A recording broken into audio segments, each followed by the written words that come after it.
I turned 25 this year, and 25 is an interesting age. I mean, you're still young enough to be figuring it out, but it's like society pulls the sympathy rug from right under you. It's a strange place to be. Anyway, I've learned a lot in a quarter century here on Earth, and here are 7 things I wish I knew before I was 25 that honestly most people are just afraid to say.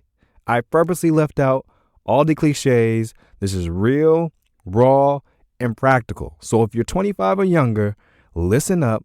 If you understand and apply these 7 things, you will be leaps and bounds ahead of others who will simply be sheep and follow the status quo. Trust me. And if you're older than 25, see if you agree or disagree with what I'm about to say. And you might have some things that may need to be added to the list. Let's go.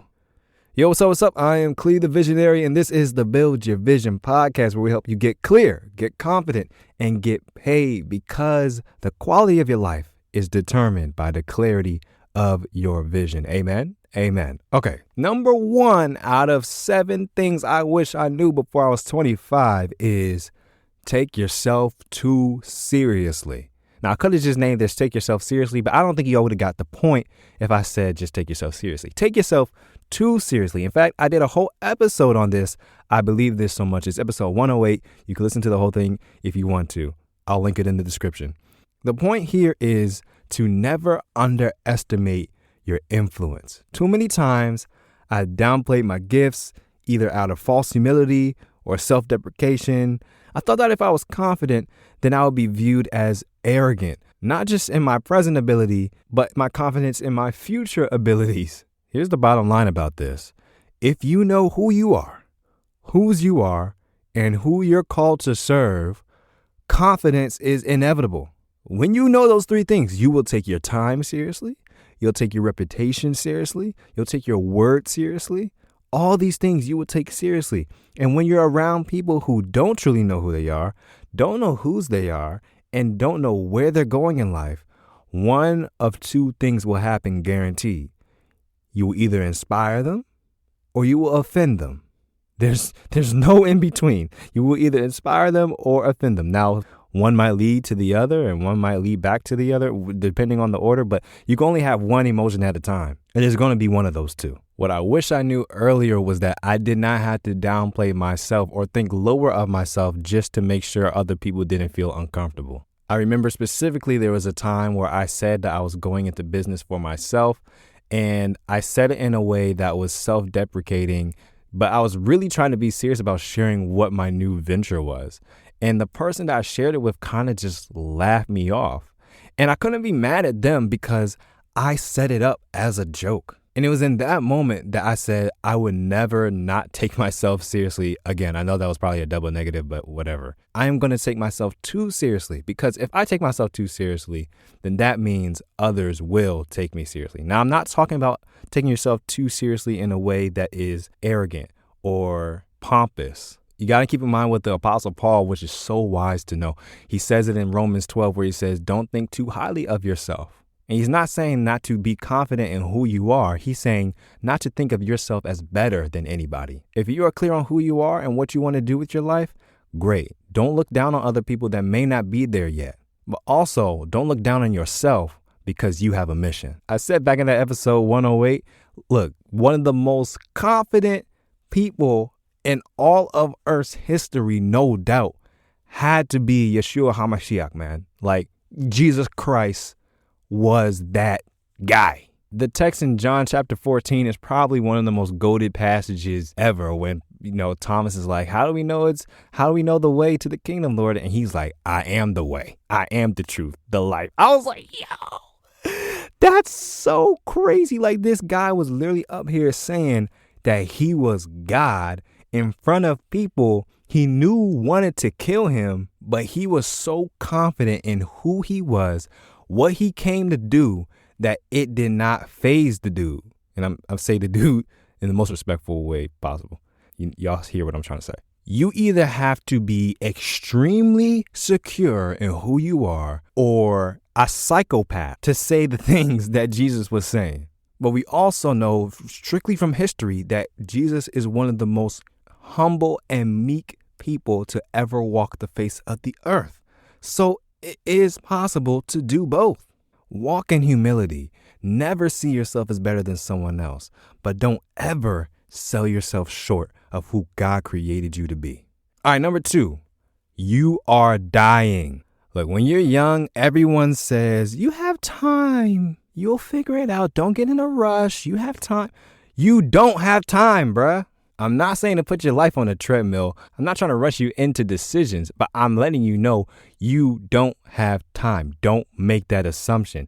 Anything can happen to anyone at any time. Life it doesn't have bias. Solomon straight up said it in Ecclesiastes chapter 9. He was like, look, no one knows when their time for tragedy is coming, the righteous or the unrighteous. Start now. Lock in now. Get clear now. Give your best now. Because once you blink, the young car are going to be stripped from you from the exact same people that were telling you had all the time in the world. And they'll be asking you why you don't have your life together. Now, I'm not saying that you are accountable for anybody's expectations. They don't live your life.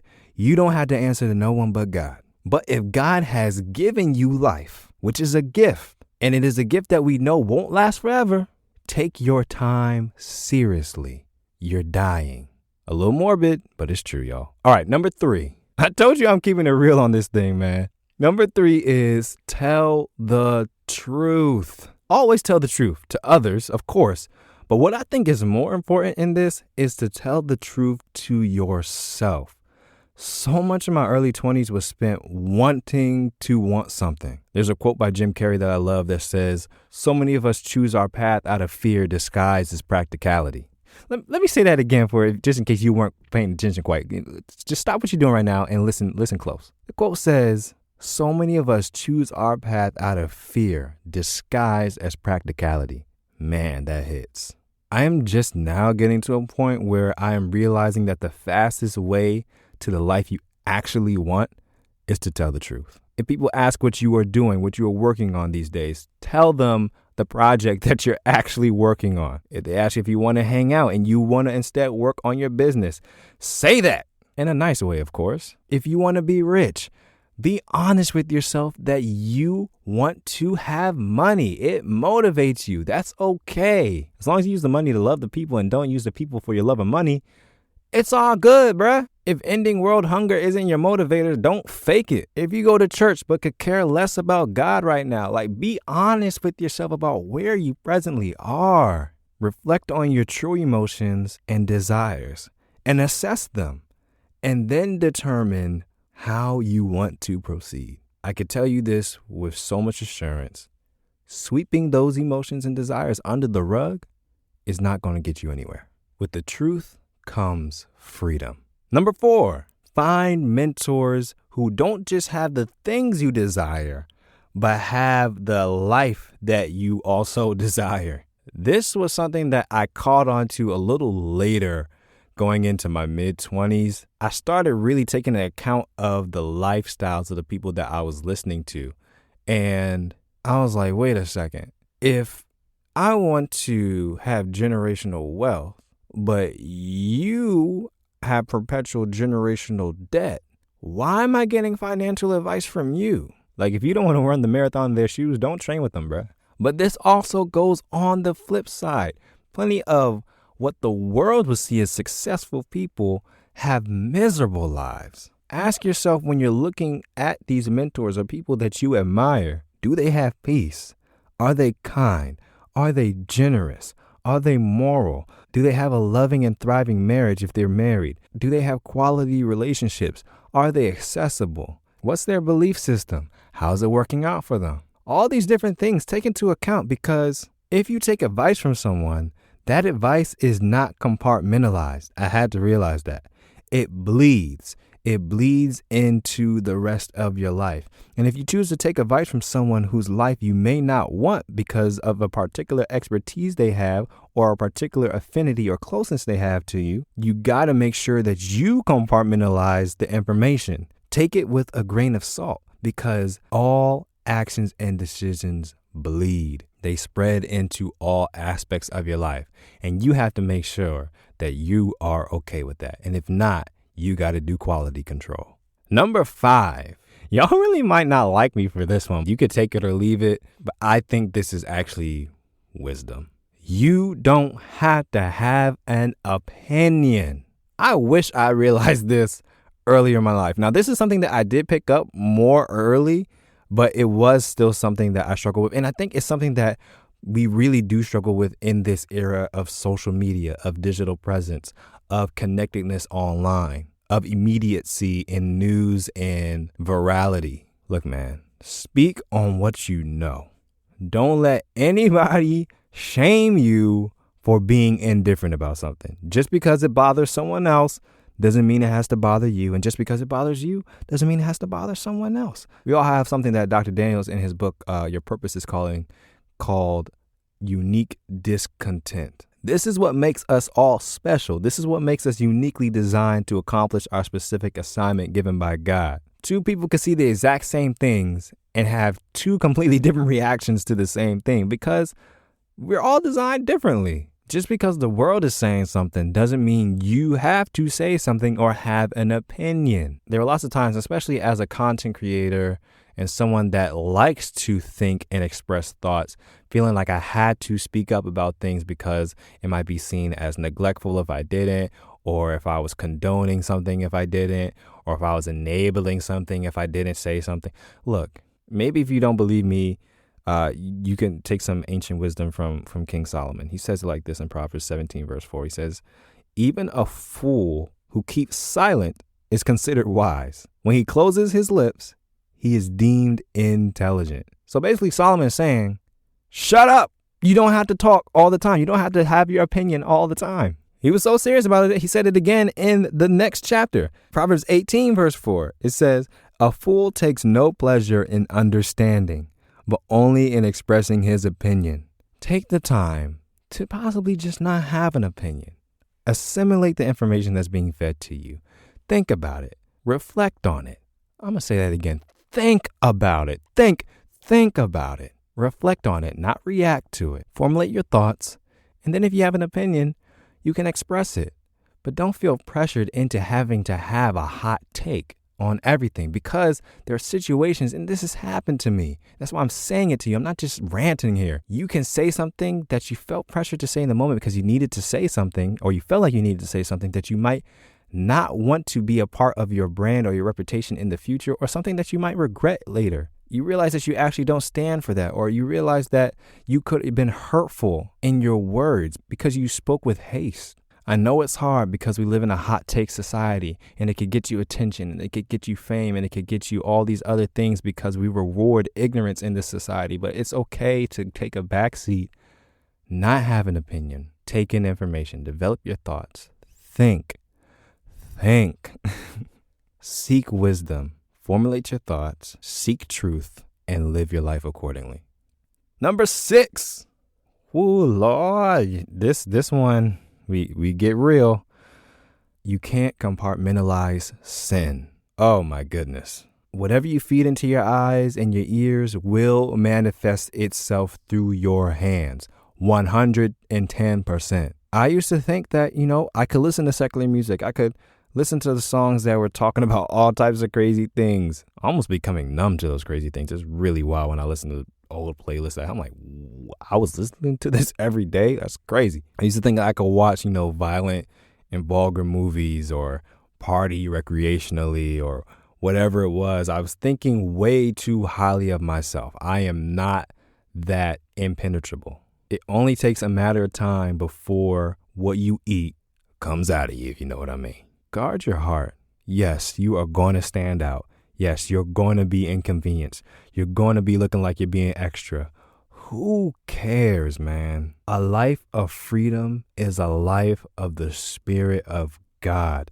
Stop getting duped by people who live in temporary freedom and then got to go back to perpetual bondage. Choose true freedom, bruh. Stop playing. If you want to stop cursing, stop listening to cursing. If you want to stop having sex or watching porn, stop feeding on sexual content. If you want to stop putting stuff out, stop taking it in. I'm speaking this from experience.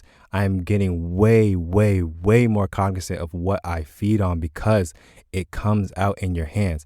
And that's why it says in Philippians 4, it says, think on things that are excellent, that are worthy of praise, things that are good, honorable, trustworthy. Think on these things because that's what comes out in your actions. Now, this is not the cure to the cancer of sin. Don't get me wrong. There's a lot more treatment that needs to be done, but it sure is a diet that will start the process of remediation. And the last and final one, number 7, is trust your gut. Now, we call it our gut. I like to call it this, God's ugly tracker. Anything that could possibly turn ugly gets tracked by your gut. When your spirit is agitated, when the energy is off, when you feel drained or depleted, listen, please. This is all from experience. Listen to your gut. It is not going to be wrong.